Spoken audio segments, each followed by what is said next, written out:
آج ہم بات کریں گے کچھ اور عادتوں کی، جن میں سب سے پہلے مسئلہ آتا ہے تھوک اور بلغم کا۔ اللہ تبارک و تعالیٰ نے انسان کو فطری طور پر منہ میں تھوک جمع ہونے یا انسان کے سینے سے یا پھر دماغ سے بلغم کے آنے کا ایک سسٹم اللہ تعالیٰ نے رکھا ہے۔ اب اس کے پیچھے حکمتیں مصلحتیں اللہ تبارک و تعالیٰ کی بہت ساری ہیں، اس کے طبی ناحیے سے فوائد کئی ہیں، لیکن تھوک ایک ایسی چیز ہے جو انسان تھوکنا چاہتا ہے، کہیں بھی باہر نکالنا چاہتا ہے۔ خاص طور پہ منہ میں آنے والے تھوک سے زیادہ بلغم کا مسئلہ زیادہ ہوتا ہے کہ آدمی اسے باہر تھوکنا چاہتا ہے۔ تو اسلامی شریعت اس سلسلے میں ہم لوگوں کو کیا ادب سکھاتی ہے، کیا ادب سکھاتی ہے؟ اس سلسلے میں سب سے پہلا ضابطہ یہ ہم یاد رکھیں کہ اسلامی شریعت نے ہم اور آپ کو یہ بات بیان کی ہے کہ ہم اور آپ اس بات کا ہمیشہ خیال رکھیں کہ جو ہم اپنے بھائی کے لیے پسند کرتے ہیں وہی ہم اپنے لیے پسند کریں، یا ہم اپنے لیے جو پسند کرتے ہیں وہی اپنے بھائی کے لیے پسند کریں۔ پیارے نبی صلی اللہ علیہ وسلم نے فرمایا لا يؤمن احدكم حتى يحب لاخيه ما يحب لنفسه۔ تم میں سے کوئی بھی آدمی اس وقت تک پورا مومن نہیں ہو سکتا جب تک اپنے بھائی کے لیے وہی پسند نہ کرے جو اپنے لیے پسند کرتا ہے۔ ظاہر بات ہے کسی اور کا تھوک دیکھنا آپ کو پسند نہیں ہے، کہیں کوئی آدمی تھوک دے آپ کو برا لگتا ہے،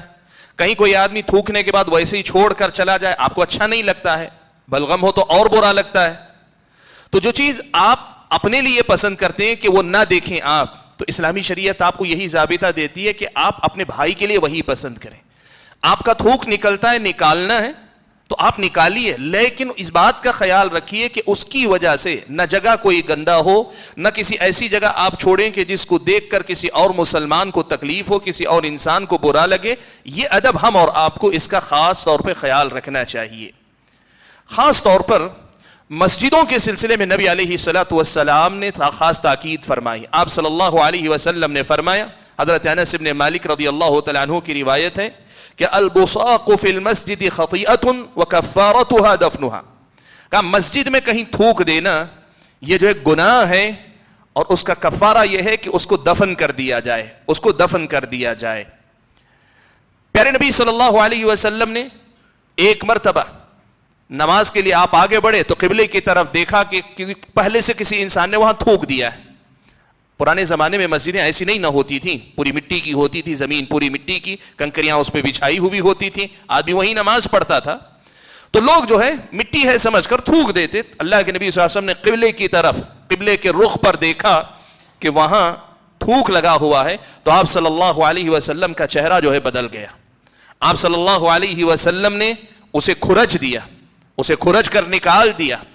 اور ایک دوسری روایت میں یہ بھی ہے کہ اللہ کے نبی صلی اللہ علیہ وسلم نے ادب بھی سکھایا کہ اگر نماز میں تمہیں تھوک آ جائے،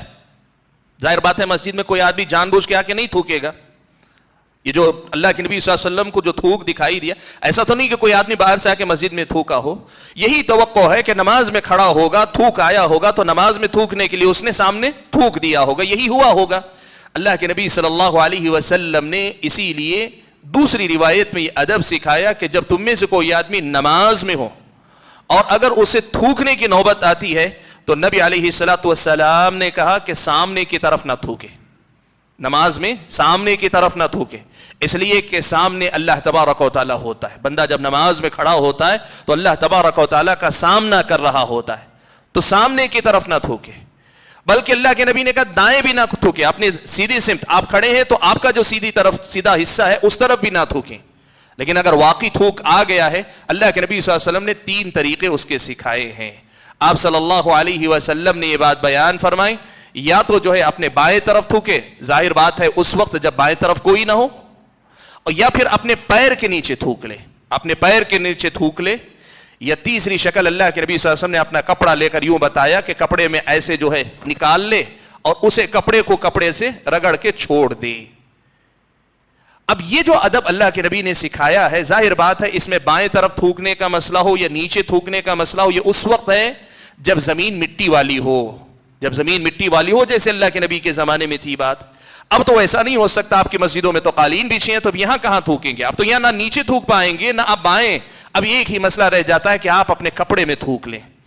اب کپڑے میں تھوک دے گا، مطلب آپ کے پاس ٹیشو پیپر ہے یا آپ کے پاس دستی آپ کی کرچیف آپ کا ہے تو آپ اس میں تھوک کر رکھ لیں، اور اس میں کوئی عیب نہیں کہ آپ ضرورت پر اپنے کپڑے میں تھوک کر جو ہے اس کو مل دیں ایسے، اور نماز کے بعد جا کر اپنا کپڑا دھل لیں۔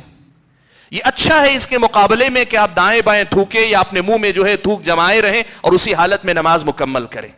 تو تھوکنے سے متعلق اسلامی شریعت نے یہ آداب سکھائیں کہ ہم اور آپ اس بات کا خیال رکھیں۔ اچھا، اب ایک مسئلہ یہ بھی اللہ کے نبی صلی اللہ علیہ وسلم نے سکھایا، بتلایا کہ آپ نے اور میں نے مسجد میں نہیں تھوکا، لیکن کسی اور نے تھوک دیا، ہم کو نظر آ رہا ہے مسجد میں۔ نبی علیہ السلام فرماتے ہیں کہ معراج میں جب میں دیکھا گیا تو میرے سامنے میرے امتیوں کے اعمال پیش کیے گئے، تو ان میں ان کے حسنات بھی میں نے دیکھے، ان کی سیئات بھی دیکھی، کیا کیا نیکیاں شمار کی جاتی ہیں، کیا کیا برائیاں شمار کی گئی، اللہ نے مجھے بتائے۔ تو میں نے دیکھا نیکیوں میں اللہ نے وہ نیکی بھی شمار کی ہے کہ بندہ اگر مسجد میں کوئی تن کا پڑا ہوا ہے، معمولی سا تن کا، وہ بھی اگر دور کر دیتا ہے تو اللہ تعالیٰ نے اسے بھی نیکیوں میں شامل کر کے رکھا ہے۔ اور اگر اس کے مقابلے میں مسجد میں کہیں تھوک لگا ہوا تھا، بندے نے دیکھ کے نظر انداز کر دیا، خود تھوکا نہیں ہے، بات سمجھیں اس کو، مسجد میں تھوک دکھائی دیا لیکن اس نے اسے صاف نہیں کیا، بلغم تھا اس کو صاف نہیں کیا، تو اللہ تعالیٰ نے اسے بندے کی برائیوں میں شامل کیا۔ اس کا مطلب یہ ہوا کہ اگر مسجد میں اگر آپ ایسی کوئی چیز دیکھتے ہیں تو پھر آپ کو اس کی صفائی کرنی چاہیے۔ مختصر الفاظ میں آپ کے سامنے یہ رکھنا ہے کہ اسلامی شریعت نے ہم کو یہ بھی ادب سکھایا ہے کہ تھوک یا بلغم جو نکلتا ہے اس کو ہم جو ہے جیسے اپنی گندگی کو جو ہے لوگوں کی نظروں سے چھپانا پسند کرتے ہیں، پانی بہا کے بہا دینا چاہتے ہیں، ویسے ہی کریں۔ اگر چلتے پھرتے راستے میں تھوکتے ہیں تو کوشش کیجئے کہ مٹی والی جگہ پہ تھوک دیں، اور اگر ہو سکے تو پیر سے مٹی اس کی تھوڑی سی مٹی اس پہ ڈال دیں،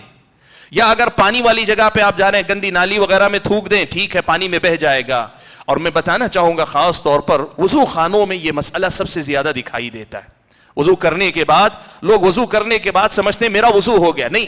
آپ وضو سے اٹھنے سے پہلے یہ بھی دیکھ لیں کہ جس جگہ آپ بیٹھے ہوئے تھے وہ جگہ کیا اگلے وضو کرنے والے کے لیے قابل استعمال ہے۔ جیسے آپ حمام سے ٹوائلٹ سے نکل کر آنے سے پہلے یہ دیکھ لیں کہ یہ ٹوائلٹ کیا میرے بعد آنے والے کسی بھی مسلمان کے لیے، میرے اپنے بھائی کے لیے قابل استعمال ہے، پاکی صفائی کے اعتبار سے، گندگی چلی جائے، بہہ جائے، ختم ہو جائے۔ ویسے ہی وضو خانے میں بھی تھوک کا مسئلہ بہت برا مسئلہ ہے۔ اکثر مساجد کے اندر ہم نے دیکھا ہے کہ لوگ آتے ہیں وضو کرتے ہوئے نکالتے ہیں، تھوکتے ہیں، وضو کر کے نکل جاتے ہیں، اگلے آنے والے آدمی کا مزاج خراب، طبیعت خراب دیکھتا ہے تو اس کی برا لگتا ہے اس آدمی کو۔ تو ان باتوں کا خیال رکھنا چاہیے، اسلام ہم کو یہ سارے آداب سکھاتا ہے۔ یہ وہی بات ہے کہ آپ جو اپنے لیے پسند کرتے ہیں، پاک صاف جگہ کس کو نہیں چاہیے؟ کوئی ہے جو کہے مجھے ایسی گندگی والی جگہ چاہیے؟ نہیں، کوئی نہیں۔ فطرت پر جو آدمی ہے وہ کہے گا مجھے پاکی صفائی پسند ہے۔ تو جو آپ اپنے لیے پسند کرتے ہیں وہی اپنے بھائی کے لیے بھی پسند کریں۔ یہ ایک مسئلہ ہے جس کا تعلق تھوکنے یا بلغم نکالنے سے متعلق ہے۔